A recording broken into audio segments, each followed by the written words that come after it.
Hi, Luke Hansen-MacDonald here, and today we're going to do something a little bit different. We're going to take a look at the oldest family-owned business in the world, Hoshi Ryokan. I think I got that right. So this business has been around for 1,300 years in rural Japan as a hot spring bath and hotel operated by the Hoshi family. Recently they entered the 47th generation as Hisei Hoshi took over from her father.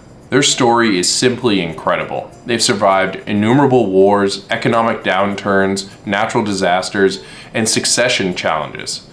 So I thought it was worthwhile to take a look at this business and see what we could learn from their incredible legacy. Enjoy.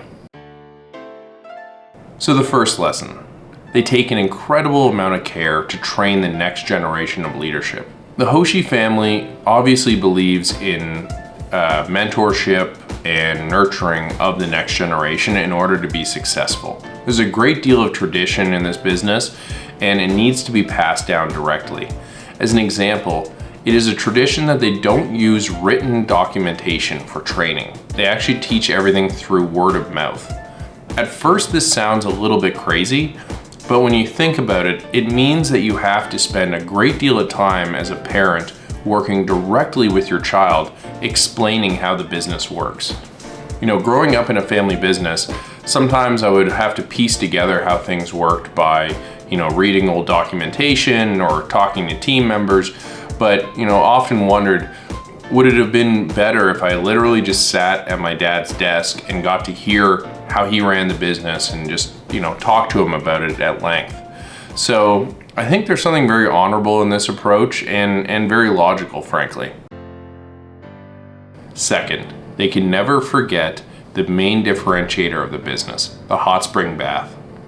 So it was discovered in 700 BC by a Buddhist monk who said it had healing properties. The Hoshi family soon after started their business as a hot spring bath and then eventually became a hotel. So in other words, for 1,300 years, the hot spring has really been the core of their business. And they can never forget that.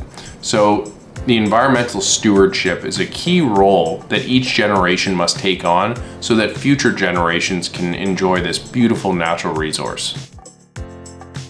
So the third lesson. To challenge change is our responsibility. This is what Hisei's father, Zangoro Hoshi, believed. And they've clearly shown this to be true over time. They've survived innumerable challenges. For example, during World War II, they embraced the fact that they couldn't have any people coming there for vacation, so they became a field hospital for wounded soldiers. After the roaring 80s in Japan, they saw much harder economic times, reducing rents by up to 75% and their staff as well. And most recently, the family dealt with an incredibly large challenge when Hisei Hoshi's older brother suddenly passed away.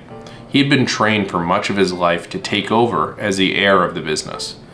Hisei Hoshi had to rise to the occasion, changing her life plans and spending the last few years of her father's life learning from him to take over the business. Now, they're very lucky she has because she's bringing new and exciting ideas to the business. Again, embracing that culture of change, realizing you must innovate to survive. So, again, the three lessons. Train the next generation with care. Second, never forget your key value proposition, what differentiates you, and protect that. And third, embrace change, because it's coming no matter what. So, I don't know if any of this is earth-shattering, but it goes to show the importance of these things. Sometimes it's so easy to overlook them, and I've certainly dealt with it growing up in a family business where at times I felt I didn't get ample training and I was just sort of thrown in the deep end to figure things out.